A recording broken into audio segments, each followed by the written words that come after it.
Every N7 day for the past few years, we've been slowly getting drip-fed small little video and audio teasers with no concrete information on what to expect for the next Mass Effect, only speculation. That speculation is to whether Bioware would continue with Mass Effect 4 or make a sequel to Andromeda. From all the teasers revealed so far, it seems like both are true. There's even a code that directly says Andromeda distress signal detected. The teasers indicate that there's some sort of distress signal that originates from the Andromeda Galaxy and is possibly being answered from somewhere in the Milky Way. The year of the transmission is listed as redacted. Now, Bioware's Mike Gamble, project director and executive producer on the new Mass Effect game, has indicated that the franchise's next entry will be a sequel to both Mass Effect 3 and Mass Effect Andromeda and could feature both Galaxies. But before we get to that, let's debunk the Protagonist rumor. Now, some people are speculating that the person walking down the hall is Liara, going to the Andromeda Galaxy to answer the distress signal. Well, I hate to burst your bubble, but I have two arguments against this. One, the helmet clearly isn't big enough for an Asari head fringe, cartilage, tentacle stuff, and is clearly, a member from Daft Punk. And two, we already have a teaser of an older Liara in the Milky Way galaxy walking on top of a dead Reaper. Also, unless she decides to stay awake on a ship for 600 years, if she were to travel to the Andromeda Galaxy, she would be put in cryo sleep and not age at all by the time she got there.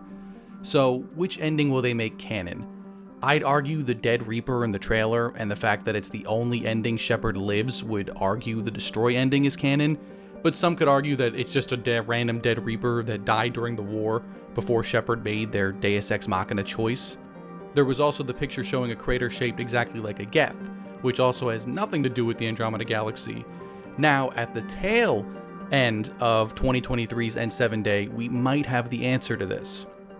The official poster released hints at, in the background of the protagonist's cape, you see a whole slew of aliens at some club bar, just chilling, doing their alien things. You got your humans, your Asari, Solarians, Turians, Krogan, Volus, Hanar, maybe a female Drell? And most interestingly, you have a Geth and what looks like an Angara. Now, the only way this could be possible is somehow bridging both galaxies together, which is what I think was teased in last year's N7 Day when they showed the massive relay being built. Now, what is that going to connect to in the Andromeda Galaxy to warp to and from? I have no idea. Maybe Liara sent another message through with the floor plans to build it. I don't know. I know some fans liked Andromeda. Hell, so did I to some extent, but I thought the gameplay wasn't as good, and I prefer the tighter mechanics of the trilogy rather than jetpacking and boost dodging everywhere. And Ryder is just not as charismatic a protagonist, and probably the worst part of the game for me, to go from someone like Shepard to Ryder. I know people would argue, oh, you had 3 games with Shepard. No, I mean just Shepard from Mass Effect 1 is more charismatic than Ryder in Andromeda.